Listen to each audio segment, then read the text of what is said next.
Have you ever wondered, deep down in your mind, why it seems so exhausting to be good all the time?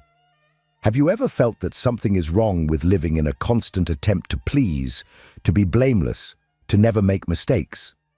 Well, I need to tell you something that perhaps no one has ever had the courage to say. This obsession of yours to be perfect, to always behave in the right way, may be destroying you inside, much more than any failure ever could. You who are trying to control every word, every gesture, every thought, so as not to disappoint anyone. You who think you need to swallow your anger, stifle your desire, hide your envy, to remain worthy of love, respect, acceptance. How many times have you silenced your truth, afraid of seeming selfish, ungrateful, or less spiritual? How many times have you smiled when everything inside you wanted to cry? How many times have you offered help when in reality you desperately needed to be helped? I know. I know because millions live this way, trapped in an invisible trap. A prison made not of iron bars, but of silent rules that teach us that we must always be good, generous, humble, altruistic. And yes, I know these words sound beautiful. But Arthur Schopenhauer, one of the most relentless philosophers the world has ever seen, saw something deeply disturbing in them. Constant goodness may just be a mask. Schopenhauer said that there is something stronger than all our moral convictions, the will. A blind, powerful, selfish force that moves us even when we pretend to be above it. He believed that by trying to suppress this will, by incessantly fighting to be perfect, you do not become a better person. You become fragmented. You split into two, the one who feels and the one who pretends. And this division creates suffering. A silent suffering that you carry alone while everyone praises how good you are. And here is the truth that few have the courage to face. Often, all this virtue, this sweetness, this infinite patience, is not altruism. They are desperate attempts to control the image others have of you. They are strategies to ensure approval, to avoid the terror of rejection, to not have to face your own darkness. And the more you force this goodness, the more a hidden, poisonous resentment grows inside you. A bitterness that you do not dare to admit even to yourself, because that would be to admit that your goodness has a price, that it expects something in return. But I want to ask you an honest question. What good is it to be loved by everyone if you cannot even love yourself? What good is it to be seen as a wonderful person if you live exhausted, crushed under the weight of your own expectations, living in a theater where your true essence never steps on stage? Perhaps no one has told you, but Schopenhauer believed that true compassion does not arise from the conscious effort to be good. It emerges when we accept who we truly are, including the ugly, selfish, imperfect parts. When we let the masks fall, something genuine is born, the realization that we all share the same pain of existence. And only then are we capable of acts of kindness that require nothing in return, that flow naturally like water from a spring. So if you feel that being good all the time is like carrying invisible chains, I invite you to stay with me until the end of this video. Because today I want to show you that the pursuit of moral perfection may be your greatest prison, and that the key to true freedom lies precisely in embracing your imperfection. Since childhood, you have heard that you should be good, a good child, a good student, a good friend, a good professional. Being good has become not just a quality, but a moral obligation. It's as if there is an invisible voice that constantly whispers in your ear, "Be kind, be understanding, swallow your pride. Think of others first, be strong, don't show weakness, and above all, don't let anyone see the ugly side of you." The problem is that no one ever told you the other side of this story. No one told you that this ideal of absolute goodness can be one of the cruelest prisons you will ever know. You start believing that you are just being a good person, but without realizing it, You begin to shape every gesture, every word, every expression on your face to fit the mold of what others expect from you. How many times have you found yourself saying yes when everything inside you was screaming no? How many times have you tolerated offenses, unfair criticism, or emotional abuse just to avoid seeming aggressive, selfish, or ungrateful? How many times have you stayed silent because you were afraid of being seen as someone difficult, complicated, bitter? You were trained to think that being good means to be silent, to endure, to forgive, to yield, always. And in the process, you learn to ignore your own voice. The myth of perfect goodness creates a vicious cycle. You start measuring your worth based on how much you please others. Every compliment becomes fuel to continue in this role. But every little criticism or disapproval feels like a stab. You begin to live on an emotional seesaw. If you are approved, you feel worthy. If you are disapproved, you feel worthless. This is not virtue. This is slavery. Arthur Schopenhauer saw all of this with brutal clarity. He believed that human will, this unconscious and incessant force that drives us, is selfish by nature. There is no human being who does not carry within them their own desires, impulses, and interests. Trying to kill this will in the name of absolute moral purity is like trying to extinguish fire with gasoline. The more you repress, the stronger it becomes in the depths of your mind. And that's where the danger lies, because this artificial kindness you cultivate is often not real altruism. It is a survival strategy.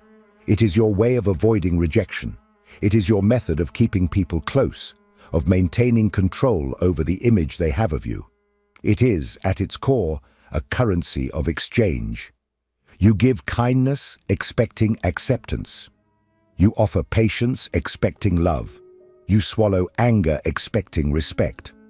But there is a very high price for all of this, because while you pretend to have no needs, wants, or flaws, something inside you is dying. Your spontaneity, your authenticity, your ability to feel genuine joy are being suffocated by the obligation to appear perfect. You begin to live like an actor trapped in a role you can no longer bear to play. And when the curtain falls and you are alone, you feel an emptiness you cannot explain. I know that all of this is hard to hear, but it is necessary, because if you do not see this prison, you will spend your entire life sacrificing yourself to meet the expectations of people who may not even notice or value your effort.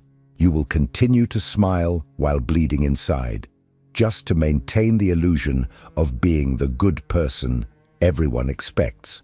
But Schopenhauer offers us another lens to look at this story, a lens that reveals something even more disturbing, that all this excessive virtue may in fact be just the visible tip of something much deeper and darker. And that is exactly what we will talk about in the next part.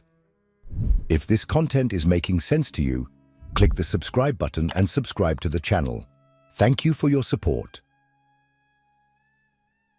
Now it is time to look without filters at a truth that almost no one has the courage to face.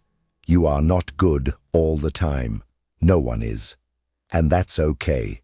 Because according to Arthur Schopenhauer, there is something much deeper and more powerful within us than any ideal of virtue. He called it will.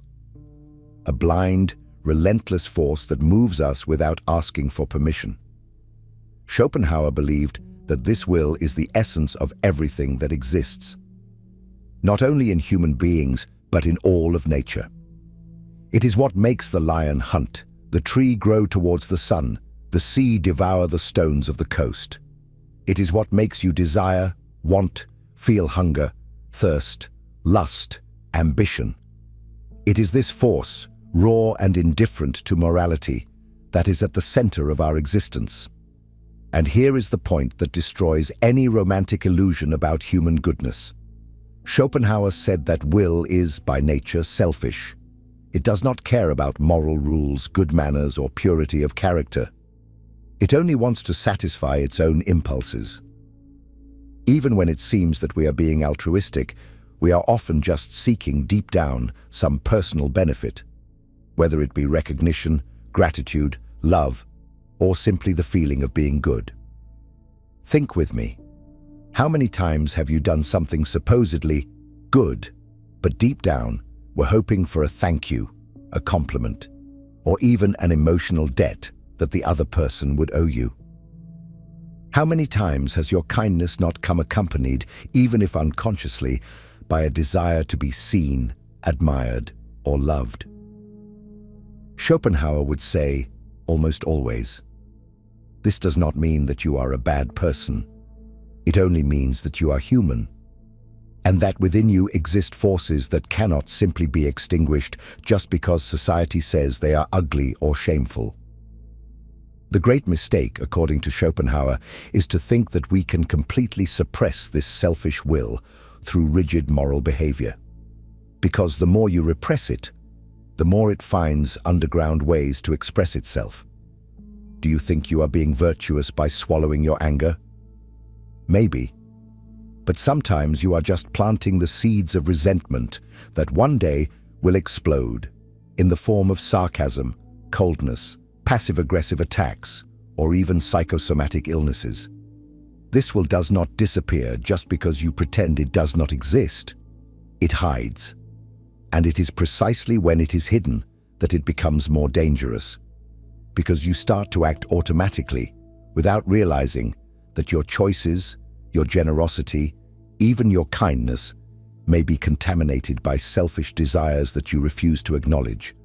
And the result? A life of suffering, contradiction, and emotional wear. You feel good, but you also feel used. You want to be altruistic, but you resent it when you do not receive recognition. You take pride in your patience, but feel accumulated hatred in your chest. All of this because you are trying to live against something that is as natural as the act of breathing, your own will. Schopenhauer was not saying that we need to become selfish monsters. He was warning us about something much more subtle and true. True freedom is not in trying to kill the will, but in knowing it, facing it head-on, and learning to deal with it without deluding ourselves. And this leads us to an inevitable question. What happens when this will is repressed day after day in the name of goodness? What happens when you sacrifice everything to be seen as a good person? This is exactly what we will explore in the next part. It's time to talk about something that may hurt more than any truth we've addressed so far: self-sacrifice. This glorified idea that we are taught from a young age, as if it were the supreme virtue, but which, in reality, is often the shortest path to the destruction of our soul. How many times have you put the needs of others above your own? How many times have you ignored your limits, swallowed your exhaustion, hidden your sadness, just to maintain the title of good person? You wake up every day determined not to disappoint anyone, to be available, to give more than you receive, and you think you are acting out of generosity. But there is something much darker hidden in all of this. Arthur Schopenhauer saw this illusion with surgical clarity. For him, the constant act of self-sacrifice is not necessarily an act of virtue. Often, it is a symptom of emotional slavery. It is the will, that selfish force we discussed earlier, disguised as kindness.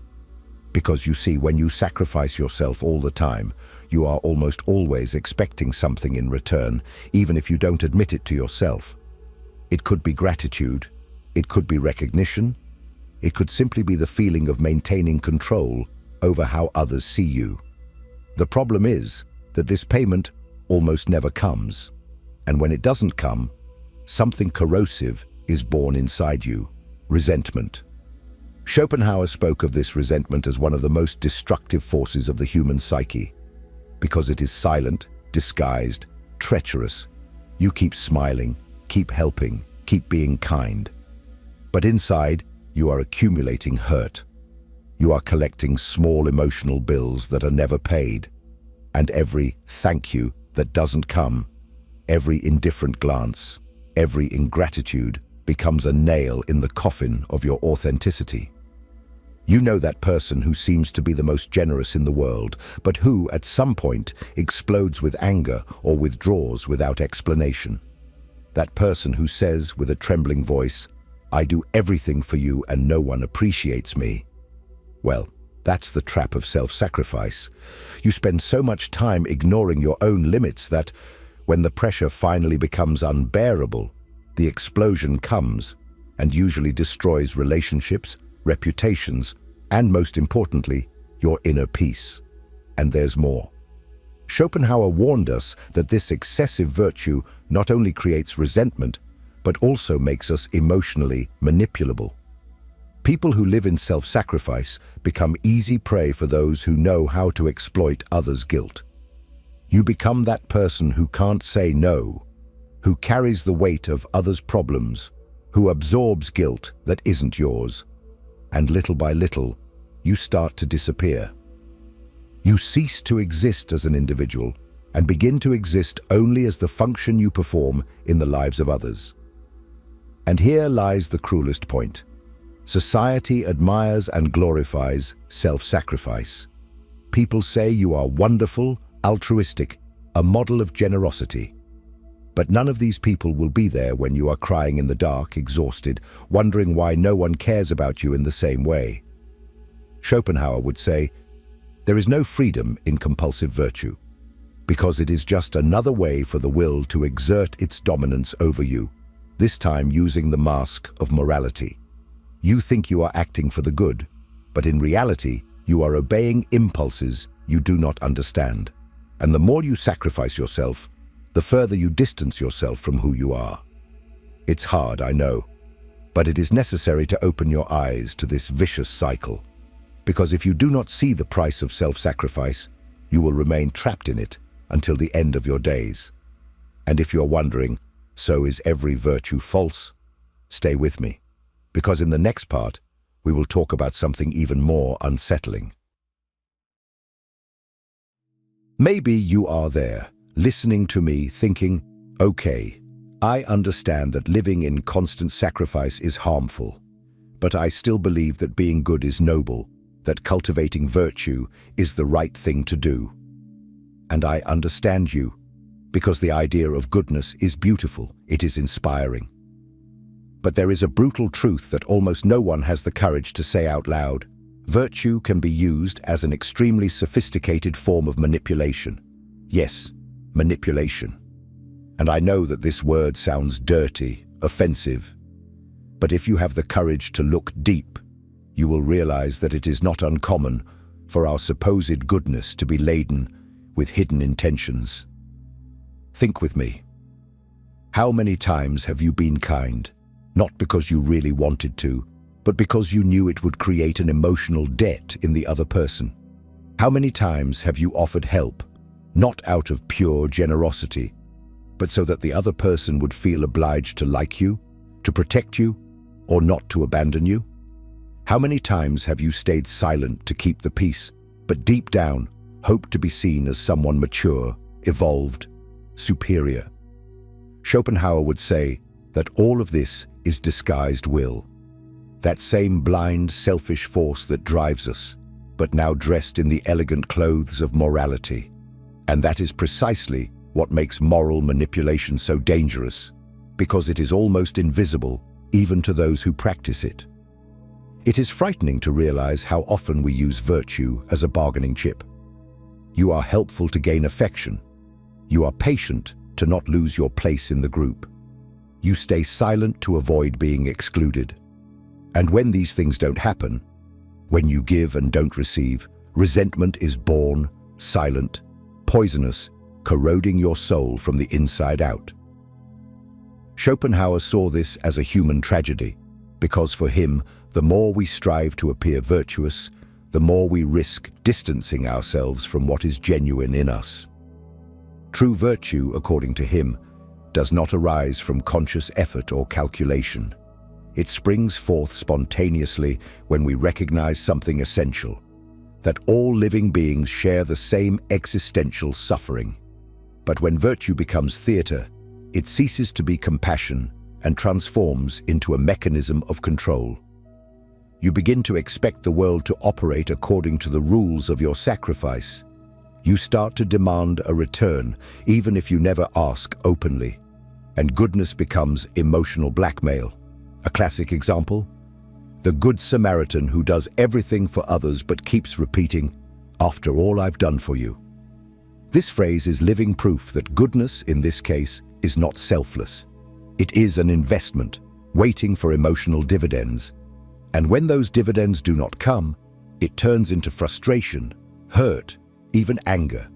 And there is another, even crueler aspect. Society encourages this cycle. You are praised when you sacrifice yourself, when you swallow your pain, when you are always available. Few have the courage to question you. Why do you do all this? What are you wanting in return? Because admitting that our virtue sometimes serves to manipulate would be to admit that we are much less saintly than we like to believe. But Schopenhauer did not condemn humanity for this. He understood that this is the nature of will, to always seek to satisfy its interests, even if through disguised paths.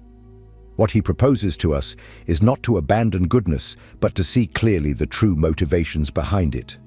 Because only when you understand your impulses can you choose to act authentically and freely. And this leads us to one of the most liberating ideas in Schopenhauer's thought.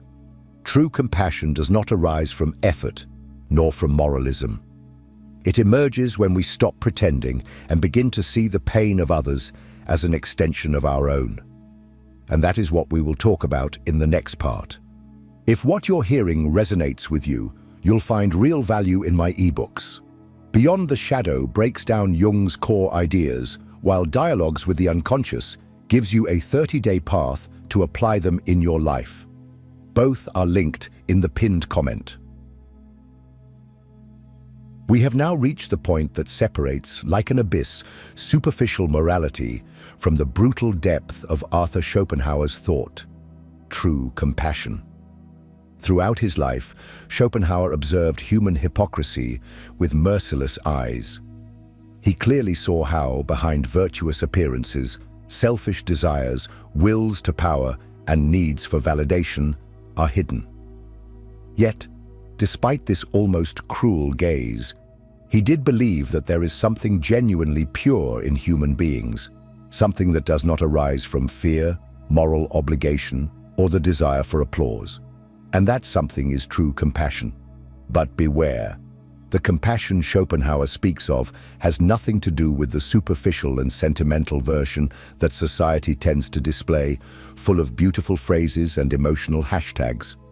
For him, compassion is not crying for someone on the news, nor posting messages about universal love on social media. It is not saying, "I understand you," just because it looks good for our image. True compassion, according to Schopenhauer, arises when you feel, in your flesh, that another's pain is also your pain. It is when you see, beyond social masks, the same fundamental anguish that inhabits all living beings. The same blind will that generates desires, frustrations, losses, sufferings. He writes in The World as Will and Representation that compassion is the only true foundation of morality, because in it, the boundary between self and other dissolves. It is no longer I helping you. It is simply pain recognizing pain.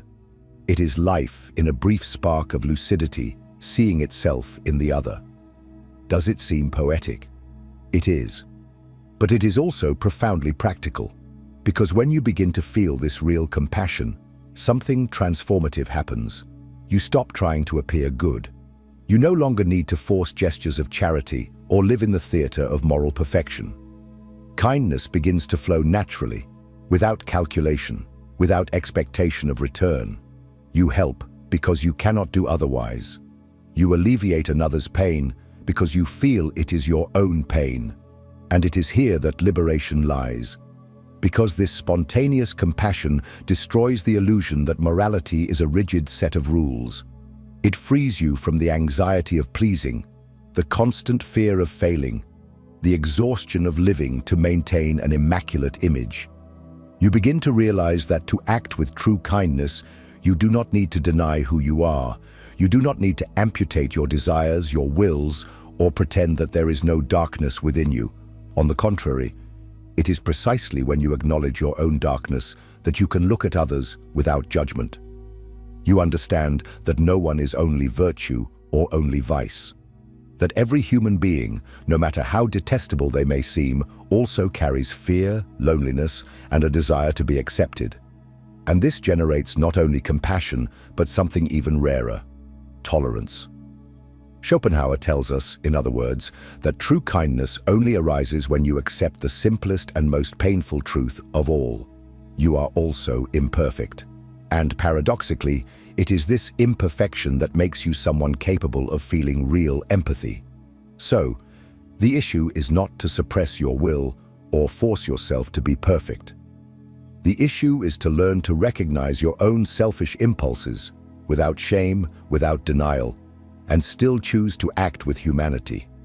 Not because you want to appear good, but because you know that if pain is won, relief must also be. Trying to be perfect all the time is not only impossible, but it is, in Schopenhauer's words, a brutal form of violence against oneself. You need to understand this deeply. Every time you force yourself to be immaculate, every time you stifle your anger, repress your desires, or swallow your pain to appear virtuous, you are harming yourself. You are betraying the most essential part of your humanity. You are distancing yourself not only from your authenticity, but from the only chance you have to experience true compassion, the kind that arises from the honest recognition of your own imperfection. Schopenhauer teaches us that the will, this blind and incessant force within us, will never be eradicated. You can try to bury it under tons of moralism. You can suffocate it under the weight of social expectations. You can even pretend it doesn't exist. But it will remain there, pulsating, pushing your thoughts, your feelings, your behaviors. And the more you try to deny it, the more it manifests behind the scenes, silently sabotaging your life. The obsession with being good turns life into an internal battlefield. You live divided between who you truly are and who you think you need to be. And in that conflict, you lose peace, lose spontaneity, lose the joy of existence. Every little mistake becomes proof that you are not good enough. Every failure turns into guilt, shame, self-deprecation. But here is the most liberating truth that Schopenhauer leaves us. Real virtue does not arise from the effort to be perfect. It arises from the sincere acceptance of our own imperfection. When you stop fighting against your nature, you begin to see that everyone around you is also struggling. You recognize that every human being, without exception, carries desires, fears, contradictions. And it is precisely there, in that moment of raw humility, that genuine compassion arises. The will is still there, but now you see it, understand its games, and consciously choose not to be its slave. Imagine the relief of being able to say, "I am not perfect, and that's okay." Imagine the weight that would lift from your shoulders if you no longer had to maintain the facade. If you could live authentically, make mistakes, get things right, love, feel anger, feel fear, without the constant obligation to always appear good. Because in the end, the paradox revealed by Schopenhauer is simple. The more you accept your own imperfection, the freer you become for genuine acts of kindness. There is nothing more beautiful than helping someone without expecting anything in return, and nothing more human than recognizing that, above all, you also need help, understanding, forgiveness. If any part of what I said here resonated with something in you, share it in the comments. And if this video brought you reflections or some relief, don't forget to subscribe to the channel. Watch the next video. It is essential to continue this journey of self-discovery. See you there.